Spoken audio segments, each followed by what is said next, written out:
Hello and welcome. My name is Mariella Herberstein. I'm the Chair of Academic Senate, and this is the Academic Senate video blog. Today I'll summarize the top 5 topics from the April Senate meeting. So the meeting was held on the 10th of April. The full agenda is available on the Academic Senate website, and the minutes will be, once approved, will also be available from that website. So, top 5 topics. Number 1 was the vertical double degree. At the April meeting, Senate approved a principle for a vertical double degree. Vertical double degree is a program that enables high-achieving students to enroll in a program that combines a bachelor with a cognate master's degree, and typically it is achieved in 4 years, with the third year being sort of the intermeshed year between those two degrees. Now, this approach has been applied in England and Wales, and also some universities in Australia have also taken this idea up. The benefits of a vertical double degree for students is a cost and time saving, a greater engagement, and a more integrated curriculum between cognate undergraduate and postgraduate disciplines. There are, of course, some risks to be monitored with such a vertical double degree, and the PVC pathways. Professor Sean Brawley will continue to work with ASQC on developing some guidelines around vertical double degrees. Second topic is the Masters of Research update, the examination update. The Dean of HDR, Professor Nick Mansfield, presented some data on the distribution of examination results from 2014 to 2017. The data are looking very good. The percentage of candidates that were deemed suitable to enter a PhD study already began at a very high level in 2014, but has increased over the years since. Professor Mansfield also provided some background to a recommendation from the Research and Research Training Committee of Senate to maintain the current practice of appointing 2 external examiners for Masters of Research thesis examination.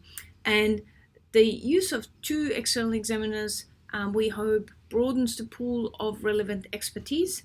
It certainly adds and maintains the prestige of the degree, and it avoids potential or perceived conflicts of interest. And Academic Senate endorsed this decision.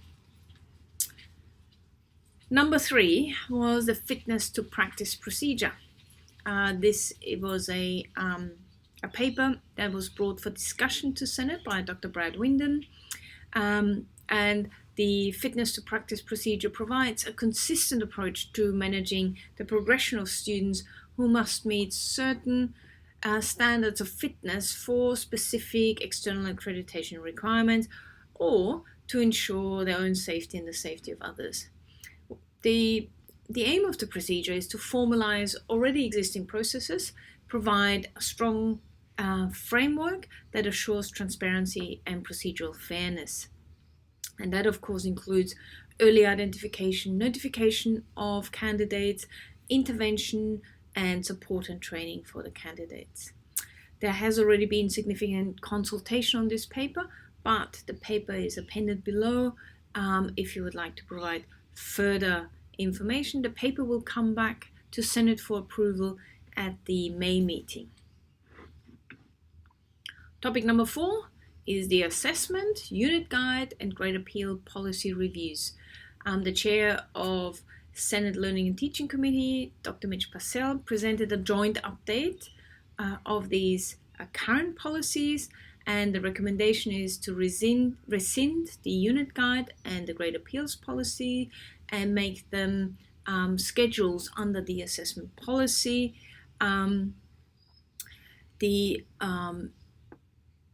With respect to the grade appeal policy, that will be rescinded and replaced with a unit guide, replaced with a grade appeals procedure or grade review procedure. as part of this work, the reasons for the grounds for review have been consolidated from 5 to 3 to better reflect the reasons given by students for requesting a grade review. There was also some changes in the wording and definitions, and the policy or the schedules to the policies will come back to Senate in the May meeting for approval, but some final feedback to the current draft, again appended below, can be directed to Antonio Dykes, who is one of the project officers, Senate project officers. And finally, topic number 5, we welcomed some co-opted student senators to Senate.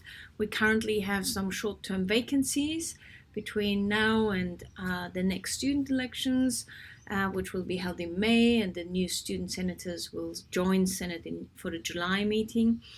But in order to enable the student voice and perspective at Senate, we sought expressions of interest from students, and these were filled, and I'm very delighted to welcome Adidev from the Faculty of Arts, Bhavana Muralikrishna from the postgraduate coursework programs, David Thompson from Faculty of Medicine and Health Science, and Yvette Noble from the Faculty of Business and Economics.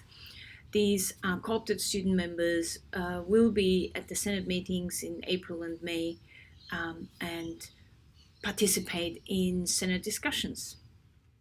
And those were the top 5 for Senate in April.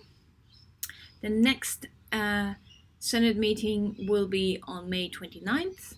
If the Senate meetings are open to staff and students as observers, if you wish to observe, please just email us so we can make sure we have enough chairs and tea and coffee and biscuits for you. That's it from me. I'll see you next time. Bye.